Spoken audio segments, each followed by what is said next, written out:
रात के ठीक 12 बज रहे थे। आशीष धीरे धीरे अपने कदम आगे बढ़ाते हुए एक कुएं के पास जा रहा था, जो कि एक मैदान के बिल्कुल कोने में था। पूरा अंधेरा छाया हुआ था और दूर दूर तक कुछ दिखाई नहीं दे रहा था। उसे अंदर ही अंदर काफी डर लग रहा था, पर उसका वहां जाना जरूरी था, वरना राहुल और उसके बाकी दोस्त उसका मजाक उड़ाते। यही थोड़ी देर पहले की बात है। आशीष अपने दोस्तों के साथ बैठा गप्पे मार रहा था और बातों ही बातों में उस कुएं के पास पाई गई सरकटी लाश की बात चल पड़ी। अभी 1 महीने पहले ही एक 24 साल के लड़के की सरकटी लाश वहां मिली थी। उसके कातिलों को पकड़ लिया गया था और उसे इंसाफ भी मिल गया था, पर शायद उसकी रूह को शांति नहीं मिली थी, क्योंकि उसके बाद जब भी कोई वहां से गुजरता, खासकर शाम के समय, तो उसे कुछ महसूस होता। कभी कोई आवाज सुनाई देती और कभी कोई पेड़ों के पीछे छुपा या कुएं के अंदर से झांकता साया दिखाई देता।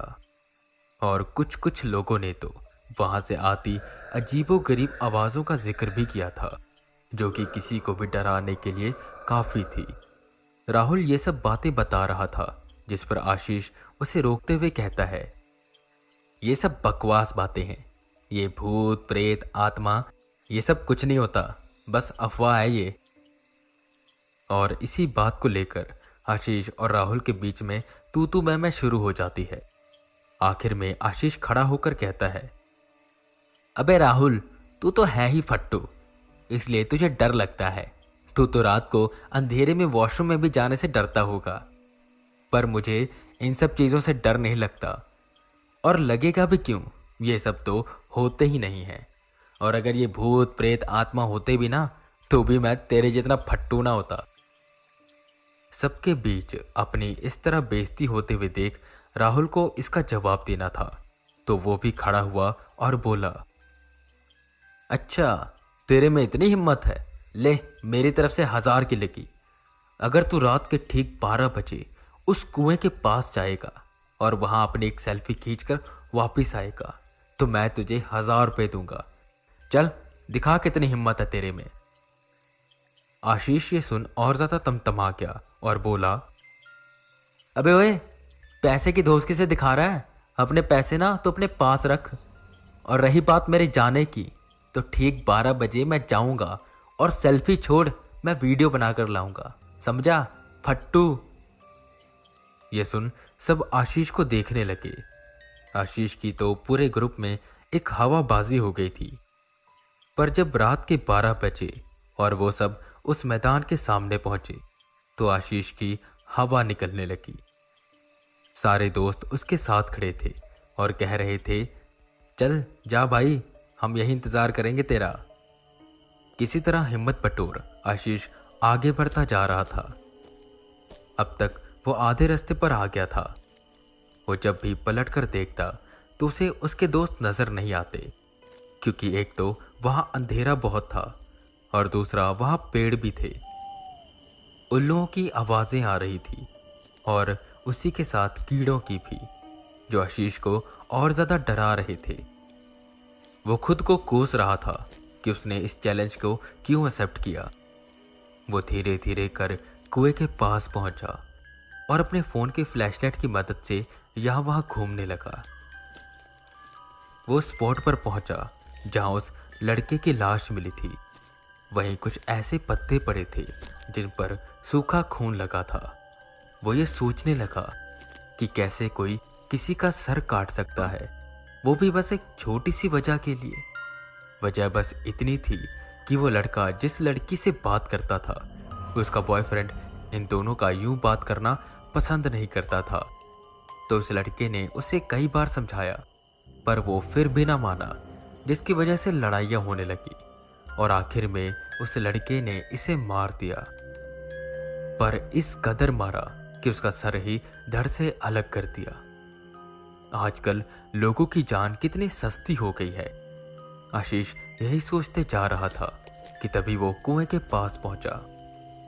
फ्लैशलाइट से अंदर की ओर देखने लगा तो कुआं लगभग सूख ही चुका था साइड पर काई जमी हुई थी, जिनमें से छोटे छोटे पीपल के पेड़ों के पत्ते निकले हुए थे। तभी उसे एक हवा का झोंका छू कर गया। आशीष सीधा खड़ा हुआ। उसे ऐसा लगा जैसे किसी ने उसे छुआ हो। अब उसे आसपास के माहौल में एक अजीब सा भारीपन महसूस हो रहा था। तभी दूर झाड़ियों से आवाजें आने लगी।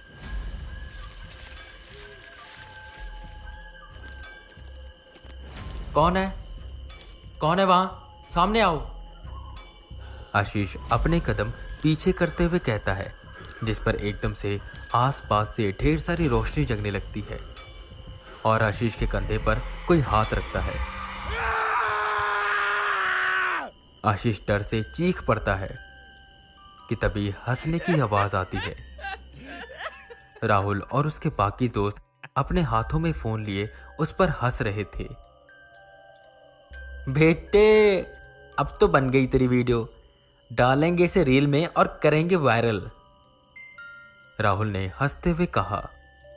आशीष का दिल अभी भी तेजी से धड़क रहा था। वो बोला, अबे सालो, पागल हो तुम लोग? अगर अभी मुझे हार्ट अटैक आ जाता तो क्या? तू भी उस लड़के की तरह भूत बन जाता। और वैसे भी वो यहाँ पर अकेला रहता है, तो उसे कंपनी मिल जाती। बेचारा अकेला यहाँ क्या करता होगा, बोर हो जाता होगा, तो उसका साथ दे दियो और क्या। वैसे तुझे क्या लगता है अभी वो क्या कर रहा होगा? मुझे तो लगता है अपना कटा हुआ सर ढूंढ रहा होगा। वो सब आपस में हंसते हुए बातें करने लगे। तुम सबको अकल नहीं है क्या? तुम्हें पता भी है तुम क्या बोल रहे हो? उस बेचारे की मौत हो गई है और तुम सब। आशीष गुस्से में कहता है, पर वो सब समझने को तैयार नहीं हो रहे थे कि अचानक से एक आवाज आई, ऐसे जैसे कुएं में कुछ गिरा हो या कुएं से कुछ बाहर आया हो। एक उल्लू उस काले आसमान में चक्कर काटते हुए एक पेड़ पर जाकर बैठा और गर्दन यहां वहां घुमाकर देखने लगा। अबे सिद्धू, वो देख, तेरा भाई आ गया। वो सब आपस में हंसी मजाक कर रहे थे और एक दूसरे की वीडियो बना रहे थे कि तभी अंकित ने एक बात पर गौर किया। भाई, हम कितने लोग आए हैं? क्यों अंकित, क्या हुआ?